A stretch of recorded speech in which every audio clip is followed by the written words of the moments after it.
The Mystery of the Hollow House. The old house stood alone in the heart of the dense woods, its time-worn walls cloaked in an eerie stillness. It had been abandoned for decades, its secrets buried in the past. Only the bravest dared approach, and even they shivered at the thought of what lay within. One chilly autumn evening, Sarah, a curious journalist, arrived at the house armed with a notebook and flashlight. She had heard whispers of the house's supernatural past and was determined to uncover the truth. The wind whispered through the trees, a mournful song that seemed to warn her away. Sarah hesitated at the threshold, then stepped inside. The air was thick with the musty scent of age, and dust motes danced in the feeble beam of her flashlight. As she moved deeper into the house, she noticed odd symbols etched into the walls, as though a madman had been here before her. The floorboards creaked beneath her feet, as she entered the kitchen. A table was set for two, frozen in time, with plates and silverware still arranged as if awaiting guests. But there were no guests here, only shadows and whispers. Sarah's exploration led her to a narrow staircase that wound its way to the upper floor. She climbed, her heart pounding with a mix of excitement and trepidation. On the second floor, she found a room shrouded in darkness. The flashlight revealed an old, ornate mirror hanging on the wall. Its surface was marred by cracks, and within its tarnished frame, she saw a glimpse of something otherworldly. A pale, gaunt face stared back at her, its eyes hollow and lifeless.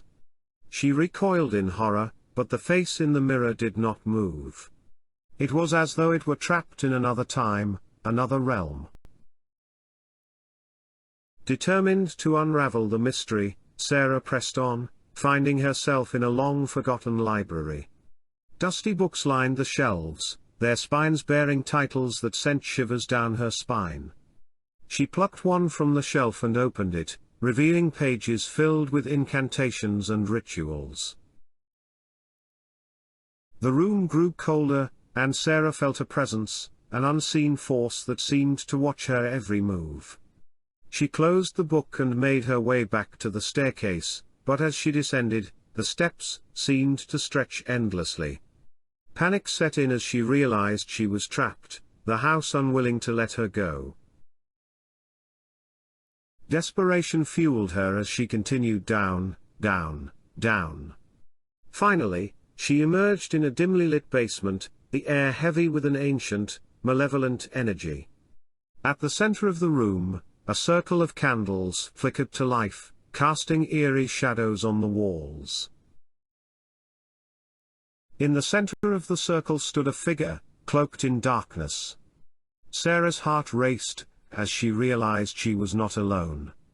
The figure turned slowly, revealing a face twisted with pain and anger. "You shouldn't have come," it hissed, its voice echoing through the cold, damp air. Sarah stumbled back, her flashlight falling to the ground, its feeble light extinguished. She was enveloped in darkness, surrounded by the unknown.